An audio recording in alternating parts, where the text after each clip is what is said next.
کھانے کے بعد گفتگو کا موضوع پھر جادو نگری کی طرف چلا گیا۔ میں نے جادو کے متعلق جب پھر اپنا نظریہ دہرایا تو عبداللہ بولا کہ اماوس کی رات آپ خود اس کی سچائی کے معترف ہو جائیں گے۔ قرآن حکیم میں بھی جادو کے برحق اور جادو کرنے والے کو کافر کہا گیا ہے۔ رسول پاک صلی اللہ علیہ وسلم پر بھی ایک عورت نے جادو کیا تھا جس کے باعث حضور بیمار ہو گئے تھے۔ اس کے بعد آیت الکرسی کا نزول ہوا اور حضور پاک اس آیت کی مسلسل تلاوت کے باعث شفا یاب ہوئے۔ تمام الہامی اور دوسرے مذاہب میں ہندو مت تو جادو کی داستانوں سے بھرا ہوا ہے۔ قطع نظر اس کے کہ جادو کرنا چاہیے یا نہیں، میں آپ کو یقین سے کہتا ہوں کہ برما میں جادو کرنے والے سینکڑوں ہیں، لیکن ماں سوا چند کے سب جھوٹے ہیں۔ بنگال کا جادو مشہور ہے، لیکن وہاں کا جادو عورت کے حسن اور خصوصاً لمبے بالوں اور مسحور کر دینے والی آنکھوں کی تعریف میں کہا جاتا ہے۔ اصل اور صحیح جادو جہاں تک مجھے علم ہے صرف برما میں ہے۔ جادو کرنے والے کسی بھی مذہب کے ماننے والے نہیں ہوتے۔ میں نے جس جادوگرنی کا کہا ہے اسے یہ علم اپنے باپ دادا سے ملا ہے۔ مسلمانوں کی اکثریت کے علاقے میں اس عورت کے جادو میں اگر سچائی نہ ہوتی تو اسے کب کا ختم کر دیا گیا ہوتا۔ میں ضعیف الاعتقاد نہیں، لیکن آنکھوں دیکھی چیزوں کو جھٹلا بھی نہیں سکتا۔ اماوس کی رات آنے دیجئے، آپ خود اس کے قائل ہو جائیں گے۔ میں عبداللہ کی باتوں سے تذبذب کا شکار انہی خیالوں میں مزید 2 روز کھویا رہا، حتیٰ کہ اماوس کی رات والا دن آ گیا۔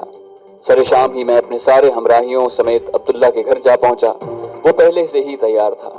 اس نے بتایا کہ اس کے پیر صاحب نے اس کے لڑکے کو ہمارے ساتھ جانے کی اجازت دے دی ہے۔ عبداللہ نے بتایا کہ قصبے کے باہر اس جادوگرنی کی کٹیا ہے اور ہمیں رات 11 بجے وہاں پہنچنا ہے۔ میرے سارے ہمراہی جادو کا تماشا دیکھنے کو بےتاب تھے۔ میں نے انہیں کہا کہ قصبے سے کھانا کھا کر رات 10 بجے یہاں پہنچ جائیں۔ میں نے عبداللہ کے ساتھ کھانا کھایا اور رات 10:30 بجے ہمارا قافلہ جادوگرنی کے ٹھکانے کی طرف روانہ ہوا۔ قصبے سے تقریباً 6 میل دور درختوں کا ایک جھنڈ تھا۔ دور دور تک کوئی آبادی نہ تھی۔ کٹیا کے قریب آگ کا الاؤ روشن تھا جس کے سوا ہر سو گھپ اندھیرا تھا۔ چاند تو تھا ہی نہیں، ستاروں کو بھی ہلکے بادلوں نے ڈھانپ رکھا تھا۔ ہوا بالکل بند تھی۔ ایسا سناٹا تھا کہ دل خواہ مخواہ گھبرانے لگے۔ ہم نے الاؤ سے کچھ فاصلے پر اپنی جیپیں کھڑی کر دیں۔ الاؤ کے گرد 10-15 آدمی بالکل خاموش کھڑے تھے۔ سامنے ہی ایک کٹیا تھی جس کے باہر سیاہ چادر میں لپٹی ایک 25-30 سالہ عورت بیٹھی تھی۔ اس عورت کے بال خشک اور کھلے ہوئے تھے اور گلے میں اس نے بہت ساری مالائیں پہن رکھی تھیں۔ یہ عورت کسی نافہم زبان میں منتر پڑھ رہی تھی۔ عبداللہ نے مجھے بتایا کہ یہ عورت جادوگرنی کی بیٹی اور چیلی ہے۔ ماں کی زندگی میں یہ جادوگرنی اس کی شاگرد تھی اور ماں کے مرنے کے بعد اب یہ جادوگرنی ہے اور اس کی بیٹی اس کی شاگرد ہے۔ ان کے پاس کوئی مرد نہیں۔ لوگوں کے کہنے کے مطابق ہر جادوگرنی کے صرف ایک لڑکی پیدا ہوتی ہے۔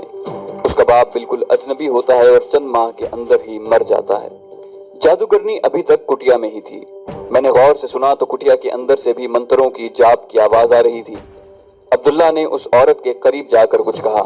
اس نے سر ہلا کر اچھا کہا اور منتروں کا جاپ جاری رکھا۔ میں نے سوالوں کا پرچہ عبداللہ کو دیا۔ عبداللہ نے سوال پڑھے اور پرچہ اپنی جیب میں رکھ لیا۔ آگ کے گرد کھڑے لوگ خشک ٹہنیاں اور لکڑیاں اپنے ساتھ لائے تھے جنہیں وہ تھوڑی تھوڑی دیر بعد آگ میں ڈالتے تاکہ الاؤ کی آگ کم نہ ہو۔ موسم خاصا خنک تھا۔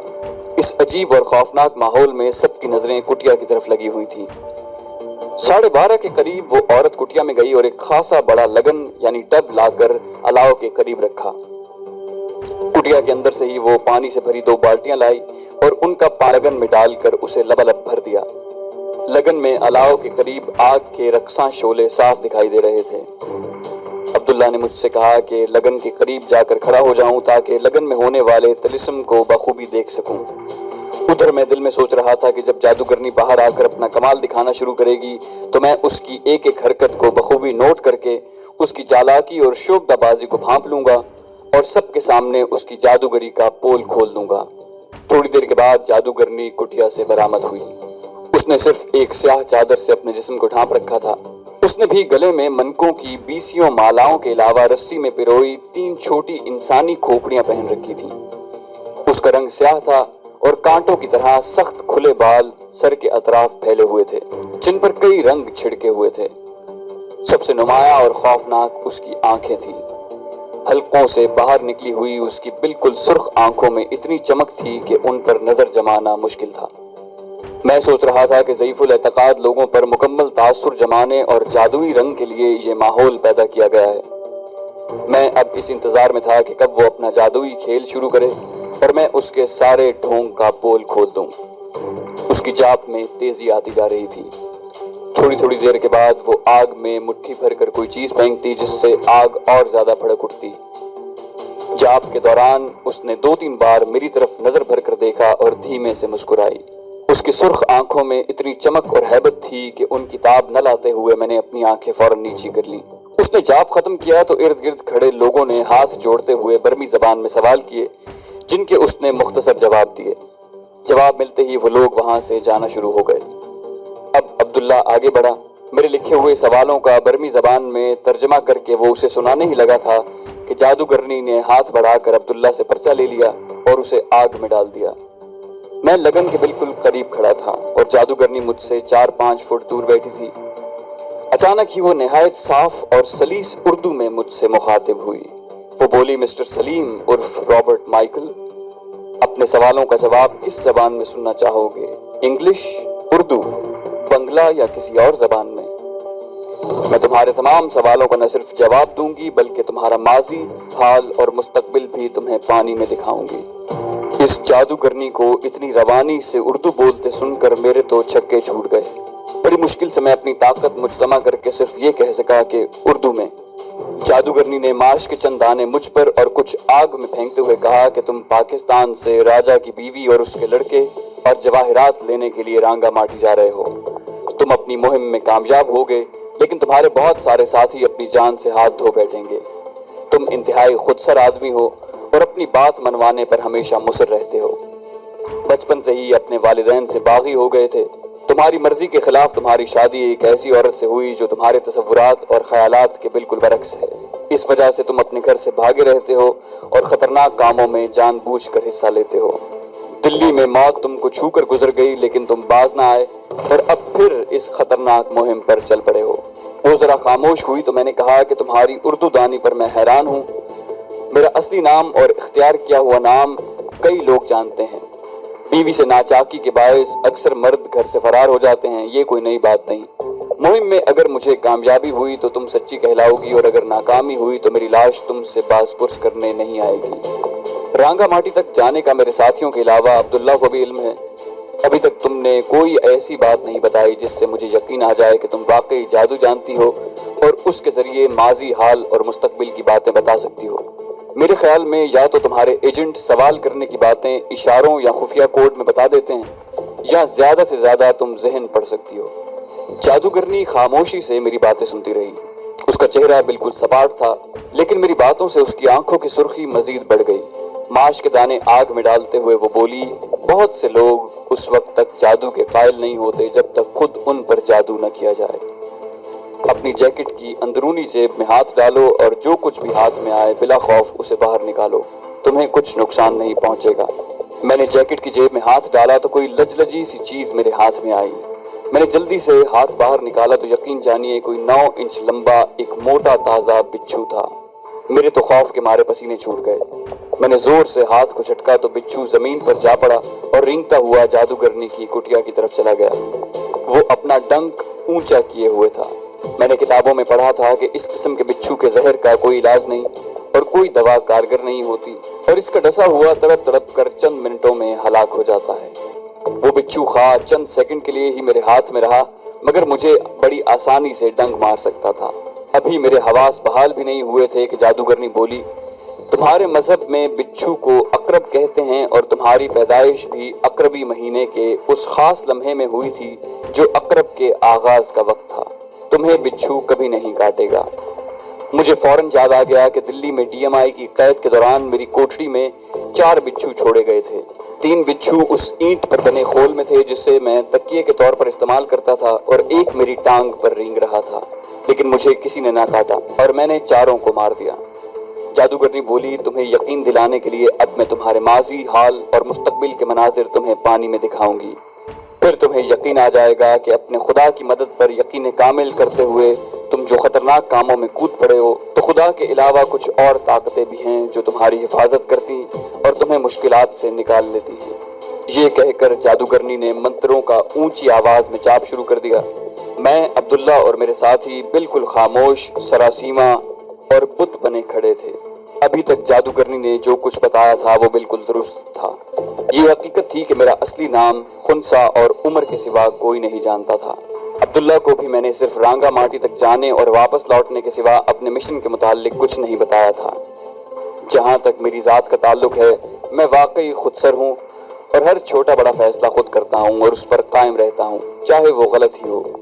خوشحال والدین کی اکلوتی اولاد ہونے کے باعث ان کے لاڈ پیار نے مجھے بگاڑا تو نہیں تھا، لیکن جب میرے والد نے اپنا یہ فیصلہ سنایا کہ مجھے CSS کا امتحان پاس کرنا ہوگا چاہے 3 سال لگ جائیں، تو میں گھر سے بھاگ کر چٹاگونگ اور پھر سری منگل کی چائے کے باغات میں ایک غیر ملکی کمپنی میں بطور آفیسر ملازم ہو گیا۔ گھر سے پہلی مرتبہ بھاگنے کے بعد میں اپنے والد مرحوم کی زندگی میں صرف 2 بار گھر آیا، اور وہ بھی محض چند دنوں کے لیے۔ والد مرحوم کے انتقال کے 10 برس بعد میں شادی کرنے پر صرف اس وقت بامر مجبوری راضی ہوا جب میری والدہ نے اپنا دوپٹہ میرے قدموں میں ڈال کر یہ کہا کہ جیسے تمہارے والد تمہارا چہرہ دیکھنے کی حسرت دل میں لیے اس دنیا سے چلے گئے، ویسے ہی میں بھی اپنی ساری حسرتوں اور آرزوؤں کو دل میں سمیٹے محض تمہاری بے جا ضد کی وجہ سے قبر میں نہ چلی جاؤں۔ میرے ہاں کہنے پر فوری طور پر میری شادی کر دی گئی۔ بیوی ایسی ملی جس کا شروع سے ہی مجھ سے نہ تو ذہنی رابطہ ہو سکا اور نہ ہی اس نے مجھے سمجھنے کی کوشش کی۔ جن باتوں سے میں الرجک تھا وہ اس کی نہ چھوٹنے والی عادتیں تھیں، اور جو میرے شوق تھے ان پر اس نے کبھی توجہ نہ دی۔ اپنے خاندان کی عظمت اور وقار کے باعث میں نے ازدواجی زندگی کے آغاز میں ہی اسے طلاق نہ دی اور گھریلو جھگڑوں کو برداشت نہ کرتے ہوئے خود اپنے گھر سے دور ہوتا گیا۔ نڈر میں شروع سے ہی تھا، اس لیے خطرناک اور جان جوخم کاموں میں بلا وجہ کود پڑتا۔ میں عقربی یعنی اسکارپین ہوں، اس کا علم چند ایک قریبی دوستوں کے سوا کسی کو نہ تھا۔ جوانی کے آغاز سے ایک نسوانی ہیولہ میرے دل و دماغ میں بسا ہوا تھا۔ اگرچہ خد و خال واضح نہ تھے، لیکن مجھے ہمیشہ یہ محسوس ہوتا تھا کہ اگر میری زندگی میں کوئی خوشیاں لا سکتی ہے اور میرے جذبات کے متلاطم سمندر کو پرسکون بنا سکتی ہے تو صرف وہی شخصیت ہے جس کے غیر واضح خد و خال میرے دل و دماغ میں ہمیشہ سے ہلچل پیدا کیے ہوئے ہیں۔ زندگی کا ایک بڑا حصہ اسے کھوجنے میں ضائع ہو گیا تھا، جس کے باعث میں خاصا چڑچڑا ہو گیا۔ جادوگرنی نے یکایک اپنا جاب بند کیا اور بولی، دیکھ پانی میں اپنا ماضی، حال اور مستقبل، تاکہ تجھے میری طاقت پر یقین آ جائے۔ میں نے لگن کے پانی پر اپنی نظریں جما دیں۔ رقصاں شعلوں کے عکس سے ایک تصویر بنی۔ پہاڑیوں کے درمیان میں کھڑا تھا اور میرے چاروں طرف لاشیں پڑی تھیں۔ میں نے قیصر اور اپنے نمبر 2 کو پہچانا۔ قیصر کے ساتھ چند لڑکے بھی تھے اور ہم چاروں طرف سامنے اور درختوں پر فائر کر رہے تھے۔ کئی لوگ جو صرف لنگوٹ پہنے تھے اور جن کے چہروں اور جسم پر مختلف رنگوں سے لکیریں کھینچی ہوئی تھی، ہمارے فائر سے درختوں پر سے چیختے ہوئے نیچے گرے اور ڈھیر ہو گئے۔ جادوگرنی بولی، یہ سب رانگا ماٹی میں تیرے ساتھ پیش آئے گا، اور یہاں سے تیرے ساتھ جانے والوں میں سے صرف تو اور تیرے چند ساتھی زندہ بچیں گے۔ تیرے ہمراہیوں میں سے چند راستے میں ہی تیرا ساتھ چھوڑ جائیں گے۔ میرے ہمراہ ایک درمیانی عمر کی عورت اور ایک 14-15 سالہ لڑکا تھا، اور قیصر اور اس کے ساتھی اور میرا نمبر 2 تیز تیز چلتے ہوئے ایک کشتی کی طرف بڑھ رہے تھے۔ جادوگرنی بولی، یہ تیری واپسی کا سفر ہے۔ ایک اور منظر ابھرا۔ میری ضعیف والدہ ہمارے گھر میں برآمدے کے ایک کونے میں سہمی ہوئی کھڑی تھی اور میری بدبخت بیوی انہیں جھاڑو سے مار رہی تھی۔ جادوگرنی نے کہا کہ گھبرا مت اور دیکھتا جا، اور منظر تبدیل ہوا۔ میری والدہ کی آنکھوں میں پٹی بندھی ہوئی تھی اور میں اپنی بیوی کو ایک کاغذ دے رہا تھا۔ مجھے محسوس ہوا کہ یہ طلاق نامہ تھا۔ میں نے حوصلہ کرتے ہوئے جادوگرنی سے کچھ پوچھنا چاہا تو وہ بولی، بول نہیں، چپ چاپ اپنی زندگی کے مختلف ادوار دیکھتا جا اور میری باتیں سن۔ ایک نیا منظر ابھرا۔ رقصاں شعلوں کے عکس سے ایک تصویر بنی جسے دیکھ کر میں اچھل پڑا۔ جادوگرنی کی آواز آئی کہ یہی ہے نا وہ جسے تو نہ جاننے کے باوجود اپنے دل و دماغ میں بسائے ہوئے ہے۔ تجھے یہ ضرور ملے گی، کیونکہ تم دونوں کئی جنموں سے ایک دوسرے کی تلاش میں بھٹک رہے ہو، لیکن اس جنم میں تم دونوں ضرور ملو گے۔ یہ تمہاری دلہن بنے گی، تم دونوں دیوانگی کی حد تک ایک دوسرے کو چاہو گے اور تمہاری زندگیاں خوشیوں اور مسرتوں کا گہوارہ بن جائے گی۔ یہ نہایت واضح عکس ہو بہو اس ہیولے کا تھا جو شروع جوانی سے ہی میرے دل و دماغ پر چھایا ہوا تھا۔ میں نے اس عکس کو اپنے ذہن میں محفوظ کر لیا۔ اس رات سے قبل میں جادو کو محض شعبدہ بازی سمجھتا تھا، لیکن میرے ماضی، حال اور مستقبل کے مناظر دکھا دینا، اس آنکھوں دیکھی اور کانوں سنی حقیقت کو میں کیسے جھٹلا سکتا تھا؟ میری زبان گنگ ہو چکی تھی اور مجھ پر سکتہ ستاری تھا۔ جادوگرنی پھر بولی، تو مجھے دینے کے لیے $2000 لایا ہے۔ میں ڈالر نہیں لوں گی، البتہ تیرا ایک ساتھی میری بچی کو پسند آ گیا ہے، میں اسے لوں گی۔ تجھے کوئی فرق نہیں پڑے گا کیونکہ اب وہ تیرے لیے بیکار ہو چکا ہے۔ یہ کہتے ہوئے جادوگرنی نے کچھ پڑھتے ہوئے معاش کے کچھ دانے میرے گائیڈ کے اوپر پھینکے۔ دانوں کے لگتے ہی گائیڈ کچھ دیر کانپتا رہا اور پھر یکایک اپنی جیکٹ اور قمیص اتار کر جادوگرنی کی طرف بھاگا اور اس کے پاؤں میں سر رکھ دیا۔ جادوگرنی نے اس کی پیٹھ سہلائی اور گلے میں پہنی تینوں کھوپڑیاں اس کے جسم میں مس کی۔ گائیڈ اٹھ بیٹھا اور ہماری طرف یوں دیکھنے لگا جیسے ہمیں پہچانتا ہی نہ ہو۔ میں نے اسے کئی بار پکارا لیکن اس نے کوئی جواب نہ دیا۔ اتنی دیر میں جادوگرنی کی بیٹی اس کے ساتھ لگ کر بیٹھ گئی اور اپنے گلے سے چند مالائیں اتار کر اسے پہنا دی۔ جادوگرنی مجھے مخاطب کرتے ہوئے بولی کہ اب تجھے یقین آ گیا ہوگا کہ جادو ہوتا ہے اور اس میں بڑی طاقت بھی ہوتی ہے۔ جادو کے منتروں پر عبور حاصل کر کے انسان کی خفیہ طاقتیں بیدار ہو جاتی ہیں۔ ہر انسان اپنے ماضی کو جانتا، حال کو سمجھتا اور مستقبل کے متعلق سوچتا ہے۔ یہ خفیہ طاقتیں بیدار ہو جائیں تو انسان نہ صرف اپنے مستقبل میں اچھی طرح جھانک سکتا ہے بلکہ اپنے سامنے موجود لوگوں کی کوئی بات بھی اس سے چھپی نہیں رہتی۔ تجھے دیکھتے ساتھ ہی مجھے معلوم ہو گیا تھا کہ تو جادو پر یقین نہیں کرتا۔ میں جو زبان بول رہی ہوں وہ بھی اپنے منتروں کے زور پر بول رہی ہوں، ورنہ حقیقتاً میں اس زبان سے قطعی نابلد ہوں۔ یہ کہتے ہوئے اس نے لگن میں سے چلو بھر پانی لے کر آگ پر پھینکا۔ آگ فوراً بجھ گئی جیسے اس پر ڈرموں پانی ڈال دیا گیا ہو۔ جادوگرنی اٹھ کھڑی ہوئی۔ یہ ہمیں رخصت کرنے کا اس کا سگنل تھا۔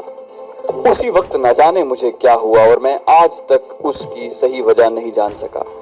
بالکل غیر ارادی طور پر میں نے اپنا ریوالور نکالا اور اس سے پہلے کہ جادوگرنی میری طرف گھومے میں نے اپنے ریوالور کی 6 کی 6 گولیاں جادوگرنی، اس کی بیٹی اور گائیڈ کو مار دیں۔ گولیاں چونکہ بہت قریب سے چلائی گئی تھیں اور میرا نشانہ پختہ تھا، اس لیے تینوں کے سینوں پر گولیاں لگیں اور وہ وہیں ڈھیر ہو گئے۔ مجھ پر ایک جنون سطاری تھا۔ میں نے ریوالور کو دوبارہ لوڈ کرتے ہوئے نمبر 2 کو جیپوں سے پیٹرول کے گیلن لانے کا حکم دیا۔ پیٹرول میں نے خود ان کے بے جان جسموں پر ڈالا اور آگ لگا دی۔ جلتی ہوئی لاشوں پر میں نے 2 بار اپنا پستول خالی کیا اور تب تک وہیں کھڑا رہا جب تک لاشیں بالکل راکھ نہ بن گئی۔ گولیاں چلتے ہی میرے ہمراہیوں اور نمبر 2 کے علاوہ باقی سب لوگ بھاگ گئے تھے۔ لاشوں کے جلنے کے بعد ہم خاموشی سے اپنی جیپوں کی طرف بڑھے اور عبداللہ کو اس کے گھر اتار کر اپنے ٹھکانے پر چلے گئے۔ تمام راستے ہم میں سے کسی نے کوئی بات نہ کی۔ رات بھر بستر پر لیٹے میں پیش آنے والے واقعات کے متعلق سوچتا رہا۔ سب سے پہلے تو میں جادوگرنی، اس کی بیٹی اور گائیڈ کو ہلاک کرنے کی وجہ اپنی سوچ کے مطابق عرض کرتا ہوں۔ میرا اللہ پاک کی ذات، اس کی بے شمار صفات اور بے حد و حساب قدرتوں پر یقین کامل ہے۔ میری زندگی میں درجنوں ایسے لمحات آئے جب میں نے دشمنوں کے ہاتھوں خود کو بے دست و پا دیکھ کر اللہ پاک کے حضور اپنی بے چارگی اور بے بسی بیان کر کے مدد کی التجا کی اور اللہ پاک نے اپنے حبیب صلی اللہ علیہ وسلم اور پنجتن کے صدقے میری فریاد سنی اور مجھے اس مصیبت سے نکالا۔ میرے ایمان کے مطابق اللہ پاک کی رضا کے بغیر ایک پتا بھی ہل نہیں سکتا۔ میری سوچ کے مطابق کائناتوں میں دوسری سب سے بڑی طاقت شیطان ملعون کی ہے، جس نے قیامت تک اللہ کے بندوں کو بہکانے کی اللہ سے اجازت لی ہے اور شب و روز کے ہر لمحے میں وہ اور اس کے چیلے اسی کام میں مشغول ہیں۔ شیطان کے بہکاوے میں تو پیغمبر بھی آئے اور وہ بھی جنہیں اپنی عبادت پر بڑا ناز تھا۔ اگر ایک مسلمان کسی بت خانے کے سامنے سے گزرتا ہوا سر کو ذرا خم بھی کر دے تو وہ اسلام سے خارج ہو جاتا ہے۔ یہ میرا ذاتی خیال اور یقین ہے۔ ممکن ہے بعض دوستوں کو میرے اس عقیدے پر اعتراض ہو۔ جادوگرنی نے مجھے میرے ماضی، حال اور مستقبل کے جو مناظر دکھائے اور جو کچھ بتایا تھا اس کا علم صرف اللہ کو ہے۔ اس جادوگرنی میں یقیناً شیطان حلول کر چکا تھا اور وہ شیطانی قوتوں کے سہارے مسلمانوں کو گمراہ کر رہی تھی۔ میرے خیال میں اس جادوگرنی کا مسلمانوں کی اکثریت کے علاقے میں جادوئی کام دکھانا اور انہیں غیر اللہ طاقتوں سے مرعوب اور متاثر کر کے ان کے دلوں میں اللہ پاک کی وحدانیت پر شک پیدا کرنا تھا۔ اپنی اس توجیح کے علاوہ میں اس بات کا اقرار کرتا ہوں کہ ان تینوں کو ہلاک کرنے اور ان کی لاشوں کو جلا کر راکھ کر دینے تک جو کچھ بھی میں نے کہا اس میں میرے ارادے اور دماغی سوچ کا قطعی دخل نہ تھا۔ میرا دماغ اور عقل بالکل بے بس اور معطل ہو چکے تھے۔ میری حالت بالکل ایک روبوٹ جیسی تھی۔ کسی اندیکھی طاقت نے مجھ سے یہ سب کام کروایا۔ جادوگرنی جو دوسروں کے ماضی حال اور مستقبل کے حالات نہ صرف بتاتی بلکہ دکھاتی بھی تھی، اس کے لیے اپنے ساتھ کیا پیش آنے والا ہے جاننا کچھ مشکل نہ تھا اور وہ اس کا سدباب بھی کر سکتی تھی، لیکن اسی طاقت نے اس کی عقل اور جادوئی قوتوں پر بھی پردہ ڈال دیا تھا۔ جادوگرنی نے مجھے جو کچھ بتایا اور دکھایا اور بیان کیا ویسے ہی ہوا۔ مہم کی کامیابی کے بعد جب میں واپس گھر لوٹا تو مجھے رشتہ داروں نے بتایا کہ میری ضعیف والدہ کو میری بیوی نے جھاڑو سے مارا ہے۔ 1989 میں میری والدہ کی آنکھوں کا آپریشن ہوا اور آپریشن کے 2 روز بعد اسپتال میں ابھی میری والدہ کی آنکھوں پر پٹی بندھی ہوئی تھی تو ایک ایسی بات ہوئی جس پر میں نے اپنی خود سر بیوی کو طلاق دے دی اور دیکھے گئے مناظر کے عین مطابق وہ وہاں سے رخصت ہوئی، اور ایک مستقل عذاب سے جو مجھ پر اور میری والدہ پر نازل تھا ہمیشہ کے لیے ہمیں نجات مل گئی۔ اس مہم کی تکمیل کے 2 سال بعد میں سعودی عرب چلا گیا اور 7.5 سال وہاں بطور ایئرپورٹ ایڈمنسٹریٹر ملازمت کی۔